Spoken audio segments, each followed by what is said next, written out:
welcome to the podcast series, News Take Free Press Focus. I'm Charlotte McBurney with the News Media Alliance, and I'm your host of this series designed to explore pressing issues related to the free press and the First Amendment.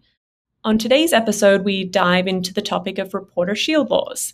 We will hear firsthand from Eric Meyer, owner of the Marion County Record in Kansas, who will share his account of the day his newsroom was raided by police and how it impacted his newspaper in the local community. Also in today's episode, we have Gabe Rottman from the Reporters Committee for the Freedom of the Press. Gabe directs the Technology and Press Freedom Project at the Reporters Committee and is an expert on the topic of reporter shield laws. Together, we'll discuss how the Marion County raid sparked conversations about the importance of reporter shield laws and also calls for Congress to pass the Press Act, a bipartisan bill that would provide a reporter shield law at the federal level. Welcome, Eric and Gabe. Thank you for being part of the conversation today.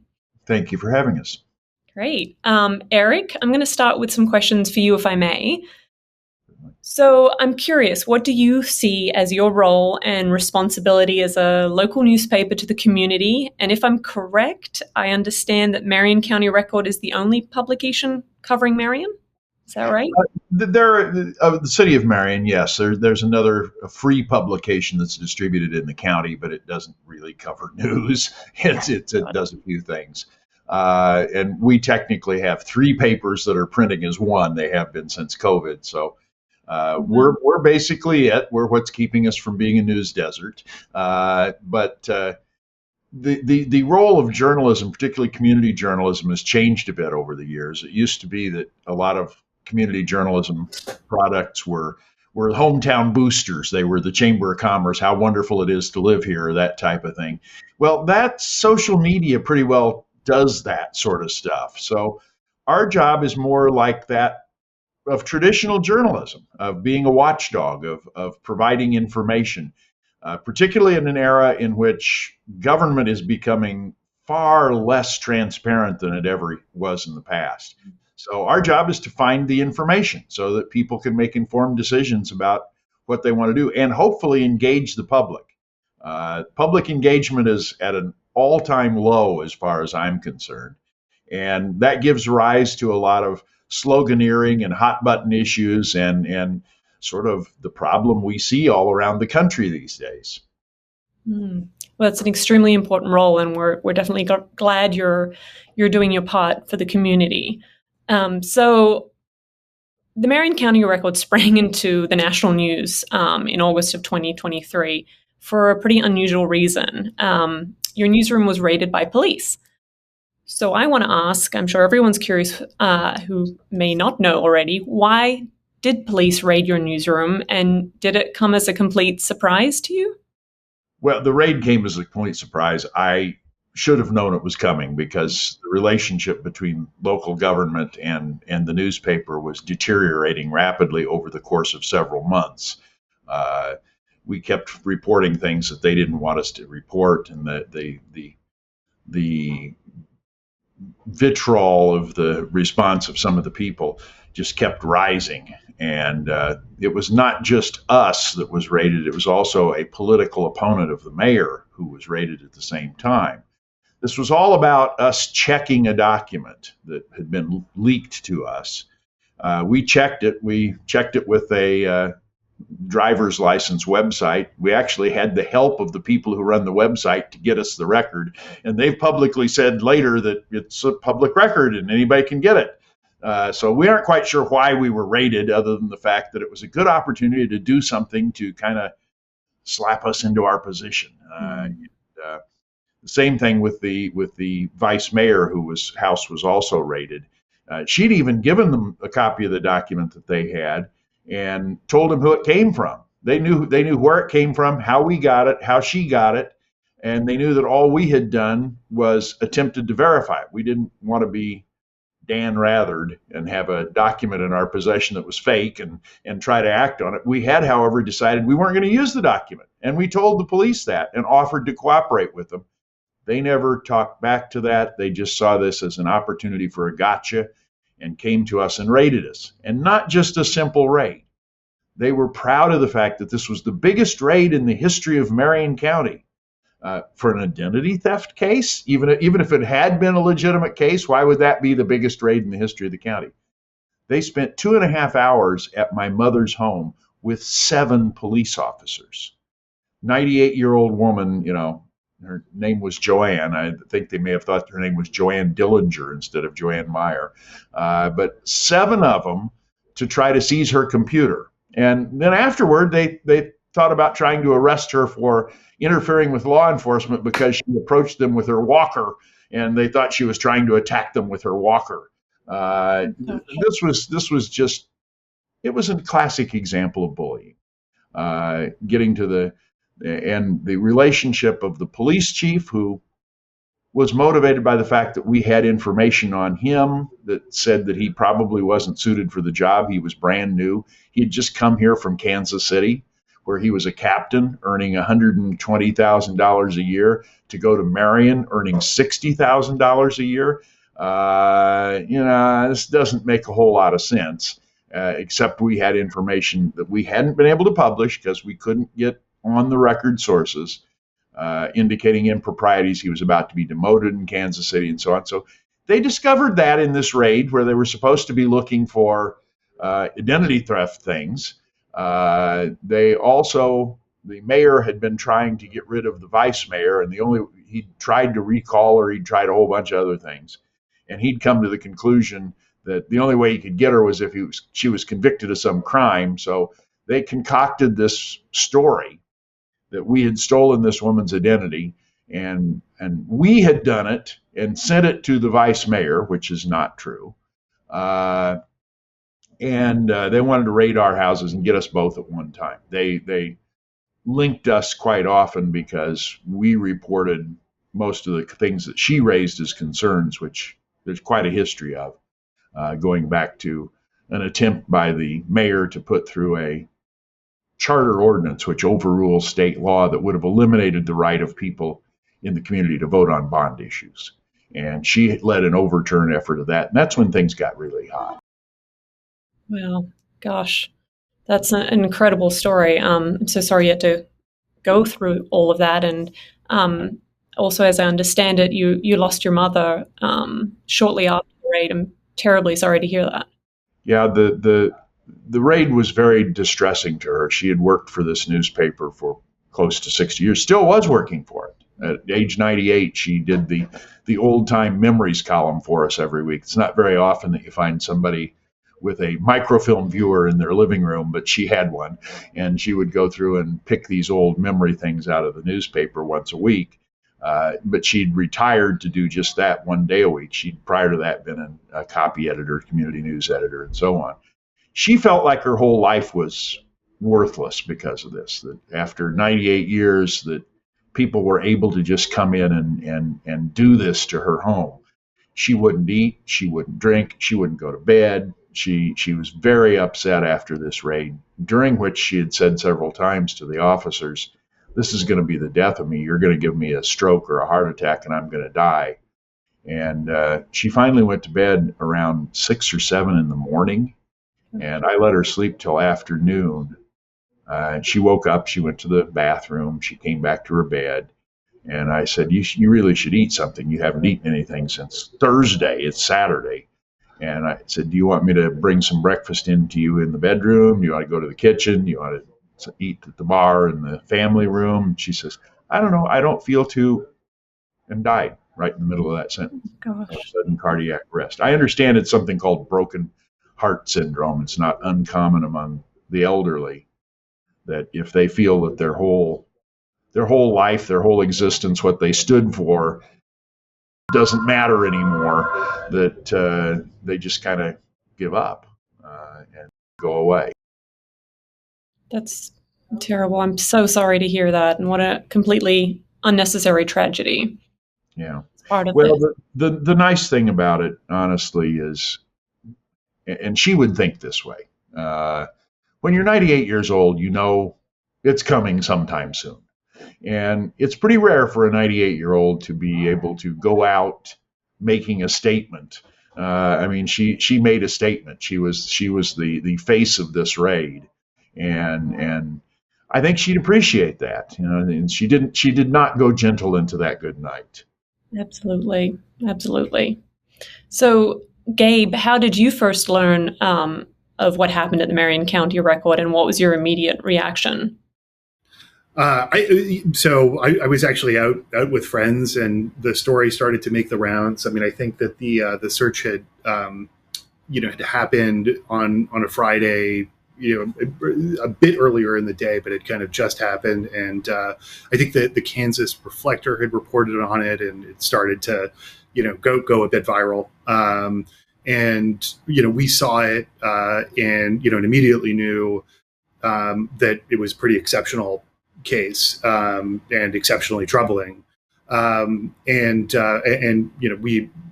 immediately kind of circulated internally at the reporters committee, talked about what we needed to do. We knew we kind of had to jump on things right away. I got back to a computer. We right then started drafting a letter of concern that national news organizations could join, and started reaching out to contacts, locally, including Bertie Rhodes, who was able to represent the record, and Eric, and sort of we went from there. But the thing that was immediately apparent, and I'm sure we'll talk about this more, is that newsroom searches, newsroom raids are exceedingly rare. They happen kind of once in a blue moon, which is a good thing. They really shouldn't happen at all. They're the most intrusive.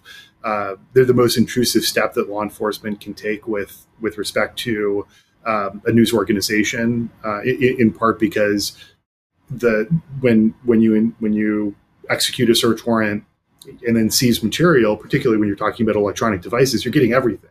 You're getting all of the paper sources potentially. You're getting all of the unpublished material, and so there's a federal law that's supposed to keep it from happening, and also just I think law enforcement is aware that there are less intrusive means to conduct investigations, and so they don't really happen that often. And when they do, they're a very big deal, as this ended up being. And it's important to note that they didn't just search our newsroom. They took our stuff. They took all of our computers. They made a copy of our server. But they didn't really do much of a search. Right here on my desk, sitting right there, was the document that we had obtained. They didn't take it. It was under another piece of paper, but they didn't look at it. But they looked through drawers of a reporter who hadn't even been there the week that we got the document, and found the research we'd done on the police chief. They found that and pointed it out to the police chief. And then they took all of our computers. We didn't even have, the nameplate at the top of the front page that says Marion County Record, because they took all of our computers that were used for news. They took our file server. They took our backup hard drives. We had a backup that was on Blu-ray discs, but they took all the computers that had Blu-ray players in them. So we had to recreate basically everything to continue publishing. And we didn't get that material back till after our next publication deadline. So it almost seemed like they were intentionally trying to keep us from publishing. Wow. And they didn't have any reason to take the material that they did. They did a preliminary search on it, but they searched for such bizarre terms. They searched for the word Kansas. Well, they found, thousands of files that had the word Kansas in it. They searched for DOR, for the Department of Revenue, which is where the record was. But they didn't search for it as a word or as an abbreviation. So any word that had the letters DOR in the middle of it showed up on their search. So they got a wonderful ad for the movie Finding Dory, and things of that nature that showed up in their search. And then when they said, their search warrant said you're supposed to search the thing and decide what's been used, and you can seize that, they decided to just seize everything because they couldn't find anything in the search. Wow, it's incredible. We were shocked as well, obviously, at the News Media Alliance when we heard of this, and we were proud to join the letter that you, Gabe, at Reporters Committee, joined in condemning the raid, and demanding that the equipment is returned as soon as possible and an investigation is done. speaking of that seizure of equipment, Eric, how did you go to print? Because you went to print a few days later. I mean, with all the interruptions, how did you manage that? And I guess why was it so important to you and the team to still go to print? It was 2 all-nighters for one thing in a row, but we also went to what I could call euphemistically our storage room, which is also referred to as our junk room. And we found a whole bunch of old computers that were like old Windows XP computers, and we created a new network off of them and created a new temporary file server. And fortunately, I'm a fairly technologically savvy person because I taught this in college before I retired. We were able to do it. We got a paper out. We screwed up in that paper. We forgot a whole half-page ad. There was a lot of things that were wrong about that paper, but we got it out, and there was no way we weren't going to get it out. I don't care if we had to, hand write it on pieces of paper and run them through a photocopier somewhere. We were going to have a newspaper, one way or the other. It's really admirable that you were able to do that. And so, Eric, correct me if I'm wrong, but the equipment was eventually returned, as I understand it. It was returned about 2 hours after our paper hit the streets. And then it went in. Bernie Rhodes, who he mentioned previously, our attorney, had arranged for some forensic experts to see whether they'd done anything to our computers. And they had them for about a week after that. But by that time, we'd set up our temporary system, so it worked for another week or so. And then we got them back. There was a big dispute over the copy of our hard drive that they took. They didn't want to return it. Finally, a judge said, "You didn't understand my order. I said return it. Don't mess with this." And they finally said they couldn't return it because they had copyright programs that were owned by the FBI, which, by the way, is a lie because the program they were using, we found out, is in public domain. But they destroyed the drive rather than give it back to us, so that we have a little bag that's full of pieces of a hard drive that they destroyed, and we have to take it at their word that they didn't look at anything on our computers during the time that they had them. They had them just at the county jail, just a block across the street from us here, and the only thing we've heard from one officer is that no one did meaningful inspection of them. So we don't know what that means. Wow, gosh. So Gabe, you touched on this a little bit earlier, saying that we don't see these kinds of raids too often in the US, thank goodness. And similarly, we don't see too often reporters being sort of pressured by government officials to turn over documents or confidential sources. Why is that? What sets the US apart? Why is this so rare and then so shocking when it happens? Yeah, there's actually kind of an interesting history behind it. The back in the early 1970s, there was a Supreme Court case called Zurcher v. Stanford Daily, and the basic facts were there was a protest on the Stanford campus, and the police suspected that there may have been photographs taken by the paper that captured images of folks who were of interest in investigating what had happened, and the campus police executed a search warrant where they seized news gathering materials from the Stanford Daily, but the court found in that case in favor of that the search was constitutional, which was very controversial. And Congress started discussing and deliberating over legislation that would overturn that Zurcher case by statute. So in other words, it would and potentially would bar law enforcement from using search warrants to search for mere evidence when the person being searched or the entity being searched wasn't suspected of a crime. And that ultimately resulted in a statute that was limited to First Amendment activity that was actually supported by the Justice Department at the time.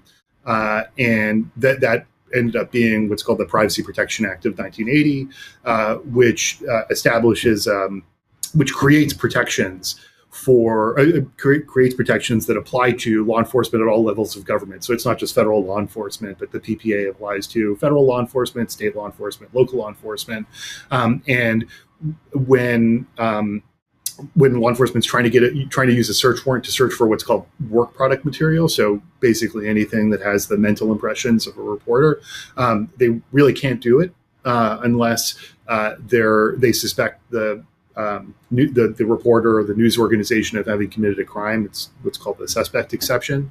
And if they're searching for anything else, what's called documentary material, and you can think of that as, photographs or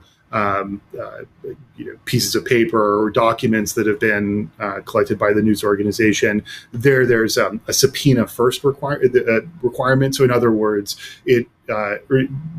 if law enforcement wants to get that stuff, they really need to use a subpoena. And the reason why a subpoena is more protective of the news organization and First Amendment interests than a search warrant is that a search warrant, as here, you just go in and take everything. A subpoena, you hand it over, and then you can negotiate over the scope of the subpoena. And if you need to, you can go to court and try and block enforcement of the subpoena. And so that's a long and overly legal answer. But the long and short of it is that there is federal law in place that is supposed to prevent newsroom raids, and it does a pretty good job. Again, these things are really few and far between. And then there's also at a federal level, the Justice Department itself has policies in place that currently, after being revised in 2022, would preclude the use of a search warrant in this manner for journalists engaged in the scope or who are acting within the scope of news gathering, quote unquote, within the scope of news gathering. And many states also have protections in place that would limit the ability of law enforcement to use a search warrant to basically raid the newsroom and seize news gathering materials. There are both legal protections in place, and then there's also the understanding that when these things happen, they end up being pretty significant national stories. They generate a lot of public concern and outcry. And in many cases, the way that law enforcement will interact with news organizations is they'll talk to one another and try and figure out what they're trying to do in a mutually acceptable way that doesn't trench on First Amendment interests. Absolutely. And then relatedly, I believe you may have touched on this, states have what we call reporter shield laws or reporter privileges. And for our audience, those are laws that protect reporters from being forced to reveal their confidential sources or having to testify in court. Now, while almost every state has some form of a shield law, we don't have one at the federal level. And Gabe, I guess, can you explain to us briefly why that is important to have a federal reporter shield law? Why are we lacking it, and what can we do about that? So it's interesting. So exactly. So virtually all states either have a law in the books, a statute that provides some protections from journalists from having to disclose the identities of their confidential sources or have to turn over their work product or their news gathering material. And then the states that don't have a statute, the courts have recognized some form of reporter privilege.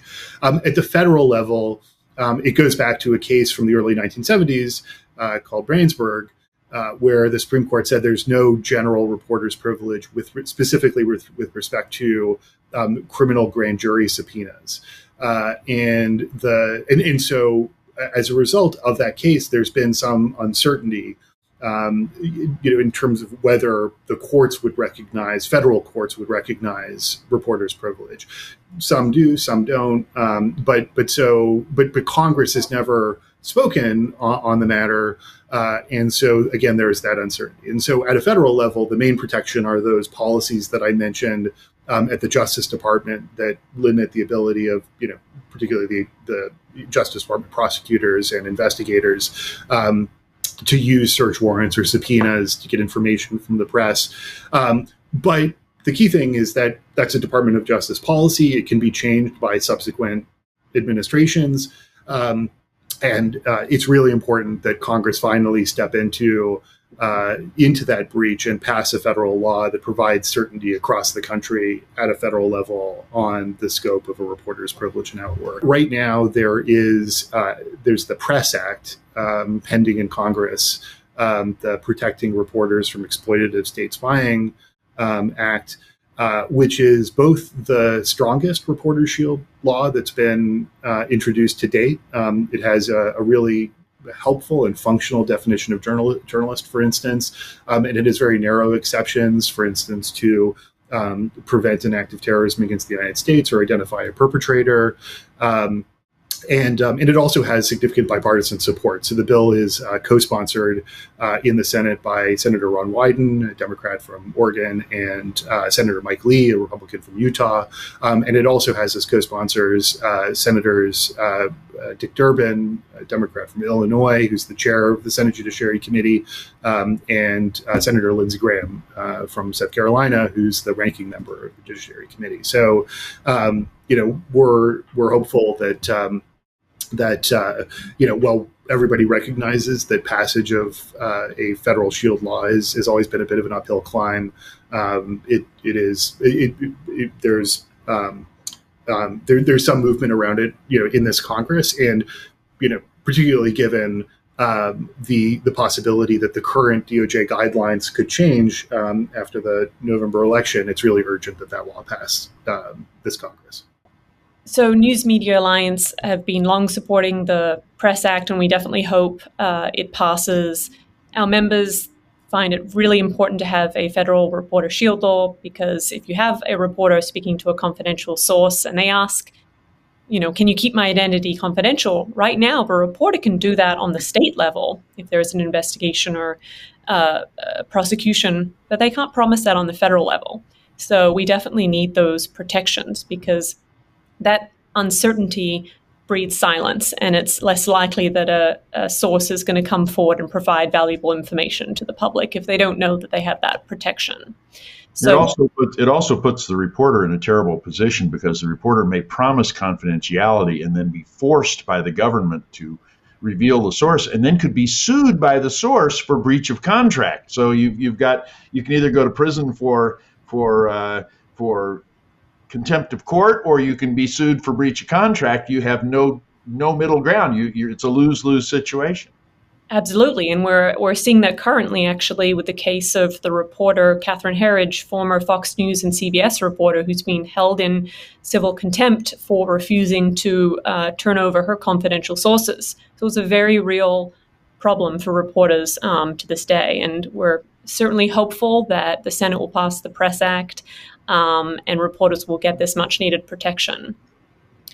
So, Eric, I want to give you the last word on this. You've gone through a lot. A lot's happened. Is there a silver lining or something positive that's come out of this for you or with the community? And what do you hope that this will bring going forward? Well, first of all, I endorse everything about seeking greater legal protections. But one of the things I would point out is really the legal protections that were there should have been adequate to prevent this. This is a case of government overreach. And in some cases, as much as I would like to say it's all a First Amendment issue, it's a Fourth Amendment issue. There really wasn't a point to any of these searches that they were going on with. And government is getting kind of surly in these regards. And part of it is because there hasn't been as much good, they feel that the press is weakened and that they can attack it at any given time. The nice thing about it is the outpouring of support we've received from all over the country, from people of all political viewpoints. I was going through, we got 10,000 emails. Not a single one of them was opposed to us. And I remember going through them and going to one of them, and it says, must be those damn Democrats that did it. And I hit the next button and it says, must be those damn Republicans that did it. It's coming from all corners of the political spectrum, and disproportionately, we've been hearing from law enforcement officers, people who have retired from the law enforcement community, who say how how wrong this was. I think they're getting tired of being bashed around by the misdeeds of others. But there is an attempt to not only pull the veil of secrecy around government operations, but to also weaponize the law enforcement community against anyone who dares to challenge that veil. And that is a serious problem. The good news is there are a lot of people out there who seem to recognize it and won't put up with it. Now they just have to come forward and make sure this doesn't happen. Well, let's all hope that it does not happen again, and we move on from this in a positive way and legislate some stronger protections and that those protect reporters going forward. So Eric and Gabe, thank you so much for being part of this important conversation today. We really appreciate it. Thank you. And for our listeners, if you have any thoughts or comments, please reach out to me at charlotte@newsmediaalliance.org. And please subscribe to our podcast and share it with a friend or colleague. You can find us on the major podcasts apps, YouTube, and our website, newsmediaalliance.org. Thank you again to my guests, Eric Meyer and Gabe Rottman, and to our listeners. See you all on the next episode of News Take Free Press Focus.